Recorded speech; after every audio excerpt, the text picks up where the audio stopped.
नमो नमः. मी गायत्री जोशी 1 ते 7 मेच्या साप्ताहिक राशी भविष्यात स्वागत करते. आज आपण शेवटच्या भागात धनु, मकर, कुंभ आणि मीन या राशींचे भविष्य पाहणार आहोत. धनु, नशिबांची पूर्ण साथ मिळाल्याने तुमची रखडलेली कामे आता आपोआप पूर्ण होऊ लागतील. विद्यार्थ्यांचा स्पर्धा परीक्षात यश मिळेल आणि धार्मिक प्रवासाचे योग आनंदी ठरतील.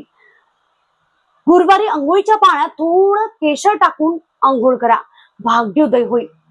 मकर, शनीचा प्रभाव असल्यामुळे कामाचा व्याप वाढेल, पण तुम्ही संयमाने सर्व गोष्टी हाताळाल. आर्थिक परिस्थिती सुधारण्यासाठी तुम्ही केलेले प्रयत्न आता फळाला येण्यास सुरुवात होईल. उपाय: पिंपळाच्या झाडाखालच्या मुळाशी थोडा काळा गुळ अर्पण करा, कामाचा ताण कमी होईल. कुंभ राशीसाठी अचानक धनलाभ होण्याची शक्यता आहे आणि कुटुंबातील मंगल कार्यामुळे घरामध्ये प्रसन्नता राहील.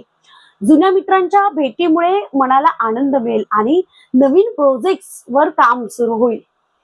उपाय: घराच्या वायव्य दिशेला एक रुद्राक्ष ठेवा, यामुळे संधीचे सोन होईल. मीन, धार्मिक कार्य तुमचे मन रमेल आणि आरोग्य विषयक तक्रारी आता दूर होताना दिसतील. नोकरीमध्ये तुमच्या सल्ल्याची किंमत वाढेल आणि वरिष्ठांकडून कामाची प्रशंसा होईल. उपाय: दररोज सकाळी तुळशीला कच्च्या दुधाचा एक थेंब मिसळलेले पाणी अर्पण करा, प्रकृती सुधारेल. तुमच्या राशींचे अचूक मार्गदर्शन रोज मिळवण्यासाठी चॅनलला सबस्क्राईब नक्की करा. श्री स्वामी समर्थ.